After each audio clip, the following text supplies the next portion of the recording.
a little bit tax.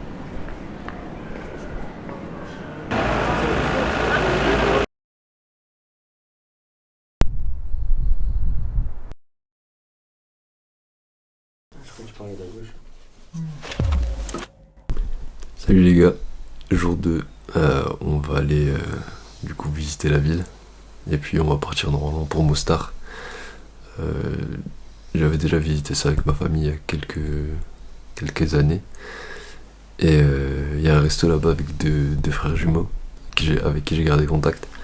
On va y aller et du coup en attendant on va aller réveiller les autres. Sofiane, allez, réveille-toi.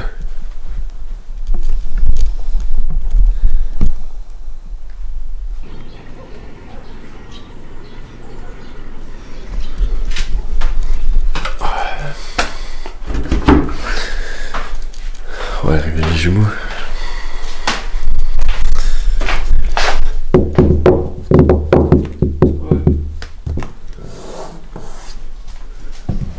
Allez, Raph, on se réveille.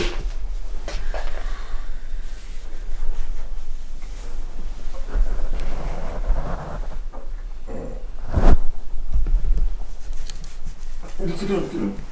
7h15. Ouais, je suis là.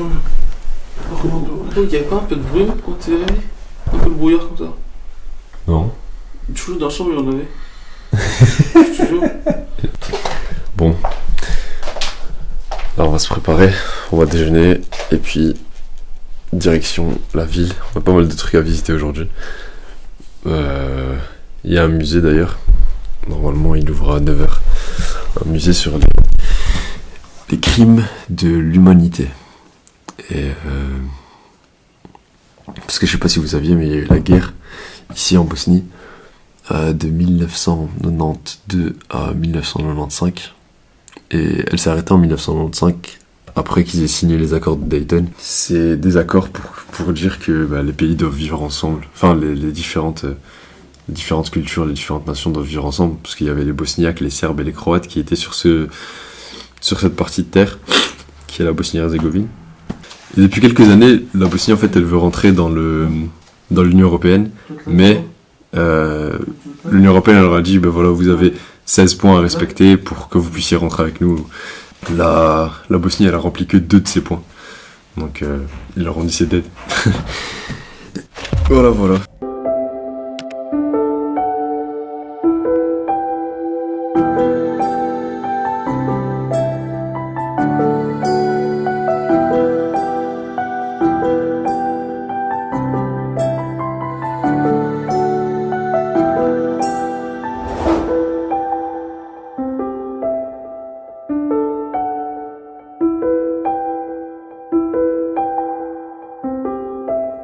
On se retrouve donc au musée des crimes contre l'humanité et du génocide. Dans ce musée réalisé par d'anciens prisonniers, on y retrouve des photos, des vidéos, des témoignages et des effets personnels des victimes. Massacre, purification ethnique, violation des droits de l'homme et génocide. C'est les termes utilisés pour décrire cette période en Bosnie-Herzégovine. Certaines pièces de l'exposition ont été récupérées dans les camps de concentration mis en place à cette époque.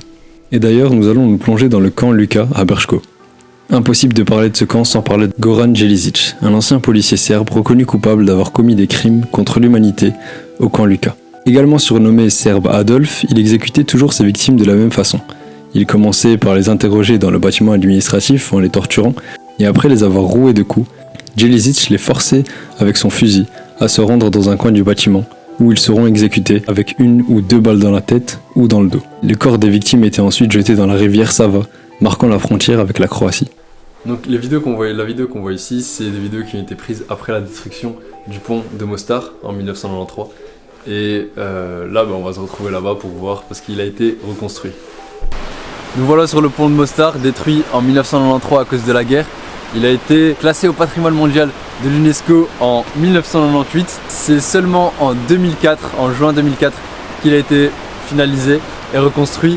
C'est un monument historique de cette ville. Il est juste incroyable. Il y a plusieurs pays qui ont participé à la reconstruction, notamment les Pays-Bas, l'Italie et la Croatie et la Banque mondiale, etc. Il est situé dans l'ancienne ville de Mostar. Comme vous voyez ici derrière, c'est des bâtiments un peu anciens, comme dans la vieille ville de Sarajevo. Et au fait, Mostar tire son nom des Mostari, les gardiens du fleuve principal de la Bosnie-Herzégovine, la Neretva. Ces gardiens, en fait, ils étaient postés ici, ils contrôlaient les passages et ils faisaient payer le passage ici. Ce qu'il faut savoir aussi sur Mostar, c'est que la ville est divisée en deux. À l'ouest de la Neretva, on retrouve donc la partie croate et principalement chrétienne orthodoxe. Et à l'est de la Neretva, on va retrouver la partie bosniaque. Du coup, à l'ouest, c'est une ville un peu plus moderne et à l'est, c'est une ville un peu plus ancienne, comme vous voyez avec l'architecture ici. Ce pont est également réputé pour son saut, qui se déroule ici juste devant moi. Chaque année, depuis 1968, organisé par Red Bull, des milliers de personnes viennent ici pour assister à cet événement incroyable. Regardez la hauteur, c'est assez impressionnant. Maintenant, nous allons aller visiter la ville de Mostar qui se trouve juste derrière moi, voir un peu ce qu'elle nous réserve comme surprise et on se retrouve à Sarajevo. Du coup là, regardez les marquages au sol. En fait, ce qu'on voit là, donc les points cardinaux, derrière vous, il y a l'Est et c'est l'ancienne ville de Sarajevo. Et juste là, derrière moi, il y a la nouvelle ville de Sarajevo.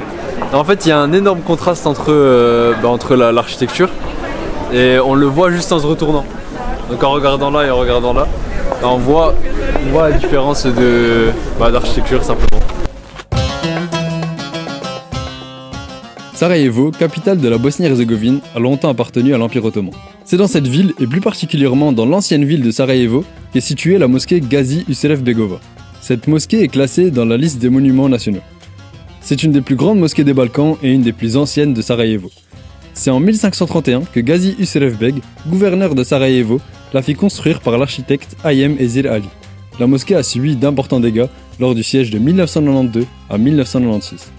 C'est la seule à avoir survécu lors de la destruction complète à la dernière guerre.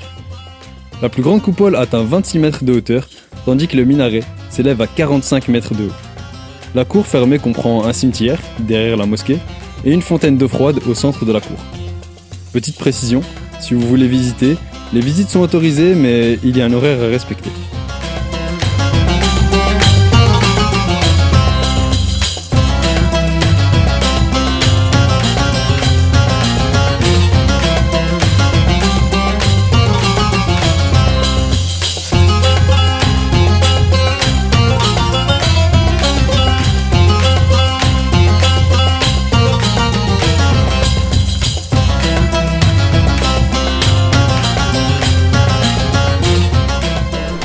Donc les gars, là on va partir de Sarajevo, on va prendre la route pour Mostar.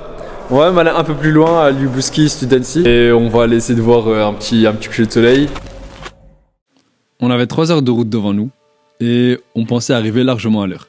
Donc on s'est arrêté auprès de locaux qui vendaient du miel et en reprenant la route, on s'est rendu compte que le timing allait être très serré. Donc on a accéléré parce que c'était notre dernière nuit en Bosnie et on avait un spot pour des plans incroyables. On pensait le rater, mais finalement...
Donc petit résumé du voyage, c'était incroyable.